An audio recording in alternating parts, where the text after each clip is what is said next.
my hat. Yeah, I love it, right?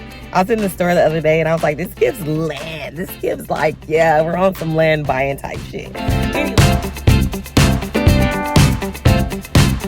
Hey guys, what's up? It's me, your Karter, and I am back with another land ownership update. So if you guys have it, if you guys been watching, you see my last vlog where I was talking about the first thing that you need to do. Oh, my hat looks a little, y'all like my hat?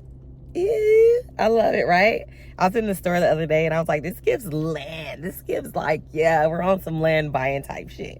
Anyway, my last vlog that I post, I was telling you guys about the first step before the first step that you guys need to do before you purchase land to make sure that land is right for you.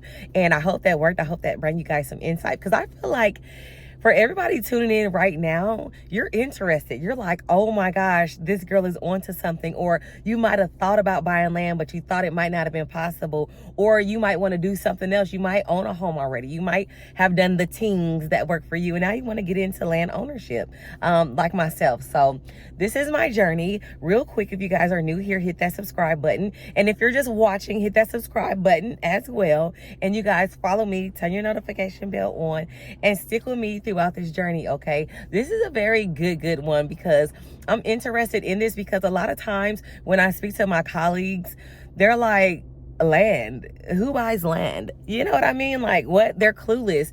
I want to say, for the most part, I really haven't spoke to nobody who looks like me who is interested in purchasing land or even thought about it. I came across one guy. He said it crossed his mind, but he let that go because I was speaking about it and he was like, oh wow, I think that's cool. And I said, it is. We need to get hip to it, y'all, and get on to it. Okay, so again, hit that subscribe button and stick with me. Okay, all right, cool. So today I just want to bring to you guys a couple of additions on when you're buying your land, some things that I found interesting and needed and part of the process. So last time I left off with the first step, as I said, to make sure that land that you're finding is for you, if you want to camp, if you want to build and everything like that. I didn't talk about zoning. That's another important thing. I did want to bring that to you guys because zones are different too.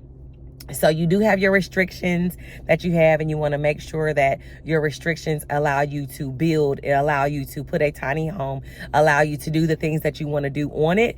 But again, you want to make sure that you check zoning. So they have like R2 zoning is residential, R5 is like commercial. They have a different spectrums of zoning.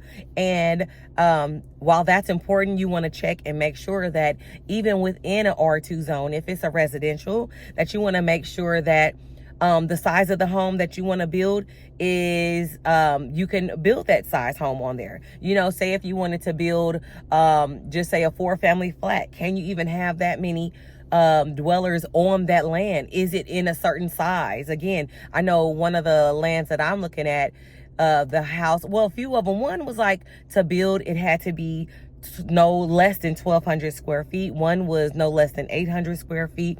Another one was 600 square feet, which that was really good. But you want to look into that too. You want to make sure that, you know, say if you wanted a multi-level, you know, say if you wanted 9 floors and they were like, no, you can only have 5 floors or stuff like that. So you definitely want to look into that. And as well as with a commercial building, if you wanted to have a huge building that you wanted to do like mechanic work out of, or garages or that type stuff, or if you wanted to set it up for a studio, or if you wanted to set it up for exercise facility or something, you just want to make sure that you check into that too as well. Another thing I came into was a survey. You guys, make sure you guys get a survey of your property. You want to make sure that the size of your property that you're actually buying is the size that you're actually getting. Okay.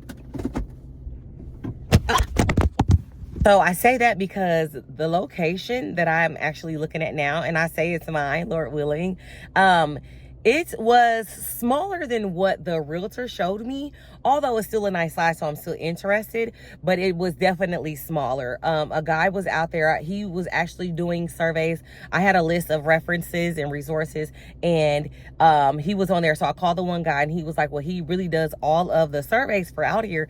And he was like, well, he charges $550 cash or $600 debit, like if you swipe it or whatever. And I was like, wow, surveys can be expensive, you guys, but it's something so imperative, because again, you want to make sure, You want to make sure that you are getting the land that you're buying, that you want to get. You know what I mean? You don't want to sit here and think that you're getting 2 acres and you're only really getting 1. Or if you're getting that 1 acre, you want to know your lines. You want to see where it starts and where you stop at. So he was out there, and how I came to know that, is it sliding again? It is. Okay, so how I came to know that, so how I came to know that it was, all right. Bloopers, take recording vlog, goddamn it.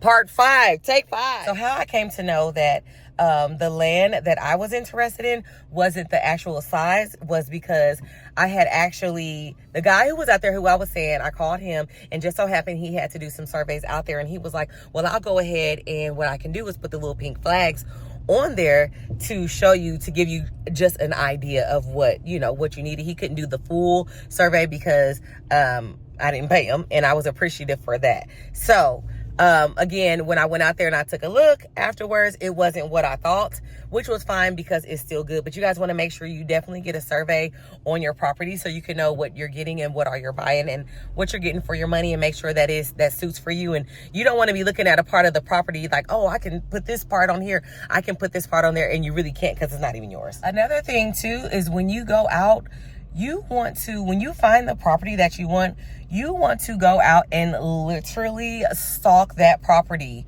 Like when you're buying a home, I know when I bought my first home, I went by there like 1,001 times a day. No BS. I'm just saying, it is what it is. You want to do the same thing for your land. You want to see who's on your land, who's roaming around your land, who's your neighbors, if you have neighbors, the area. You just want to go and you want to make sure that everything is definitely legit. You know what I mean? You want to look and see like, okay, what it looks like through all seasons. Rainy season, if it's snow, you want to wait till the snow clears.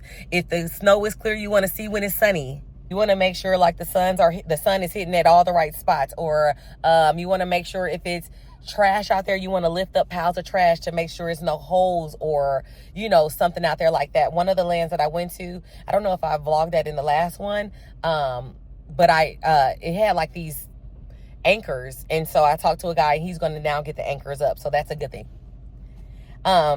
He's going to now get the anchors up and make sure like it's non-hazardous for me out there when I do become the landowner of that said land. Okay, y'all? Also, guys, while you're out there, look at your land and see if there's any trails that goes through your land. You want to look and see, is somebody walking through here real frequently? You know what I mean? You want to make sure that nobody's cutting through your land and it's not a frequently used trail or nothing like that. Okay? All right, cool. Okay, another thing is when you are in the process of buying your land, you want to ask about insurance. So my thing is, I Googled and I was asking State Farm about this because, of course, if you purchase a home, you got to have homeowners insurance. Well, what I come to realize here in Missouri, you really don't need insurance, especially if it's nothing vacant land. Now, the moment you put a structure or anything on there, it has to be insured. They do suggest getting insured just in case if somebody trespasses and they get hurt. However, they do say, like, if you have do not trespass, private property, if you have those signs within eyesight and people can actually see, if they get hurt or anything on your land, that's on them. But you definitely want to check and see if you need insurance and how much it'll be. It definitely would depend on how big it is, and again, if you have any structures and what you plan on doing on your vacant land. Another thing too, what you guys want to do while you're in the process, if you think that's like a land that you really want to acquire and you really want to start like really buying, you want to make sure you can get utilities. You want to look and see, is there utility poles near? You might want to call and start getting like an estimate and seeing like, well, how much this will cost or how much will it be for a septic tank, and start calling around and getting estimates on what you plan to do with your land. Because, oh, how that would suck if you got somewhere and the septic system or the septic your tank or however it is. What if you couldn't even have it on that property? Or say if you got somewhere and the electricity, there's no power lines, and now you're looking at $30,000 to install electricity for whatever type of build you're trying to do.